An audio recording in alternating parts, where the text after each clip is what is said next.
আমি ব্যক্তিগতভাবে আপনাদেরকে বলতে চাই, জনাব তারেক রহমানের যে ইচ্ছা, তারেক রহমানের যে স্বপ্ন, ইনশাল্লাহ আপনারা এই শহীদরা, এই শহীদ পরিবাররা অবহেলিত থাকবেন না। এখন হয়তো দেশে একটা সরকার আছে, একটা অস্থির পরিস্থিতি বিরাজ করছে।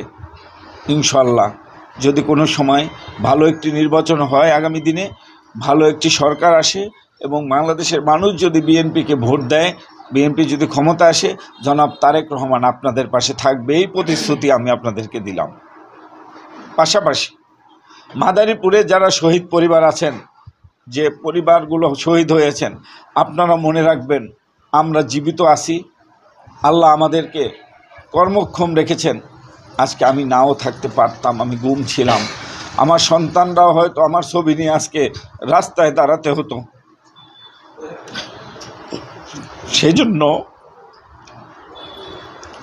আমার মন থেকে আপনাদের প্রতি যে ভালোবাসা, সেটা আমি তো থাকবে। আমরা আপনাদের পাশে থাকব।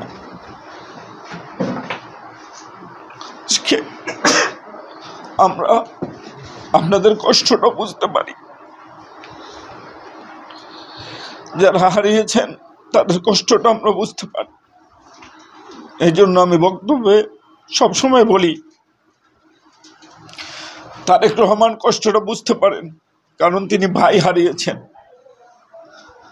তার বাবাকে এই দেশের জন্য মরতে হয়েছে, তার মাকে জেল খাটতে হয়েছে, তার আজকে বাড়ি ছাড়া, তিনি বাংলাদেশে আসতে পারছে না।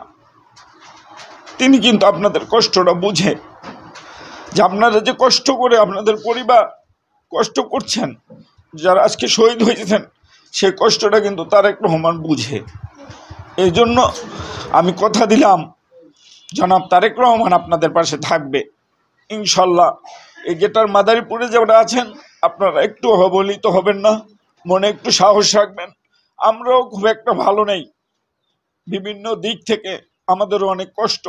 আপনাদের সাথে আমরা এখন হয়তো ভালোভাবে সুন্দরভাবে আপনাদের টেক কেয়ার করতে পারছি না, যোগাযোগ রাখতে পারছি না, কিন্তু ইনশাল্লাহ বিএনপি যদি আল্লাহ ক্ষমতা আনে, জনাব তারেক রহমানের কাছে আমাদের যে দাবি, এবং তারেক রহমান যেভাবে বিগত 17 বছর আমাদের গুম খুন পরিবারের খোঁজ খবর রাখছে, আমি আশা করি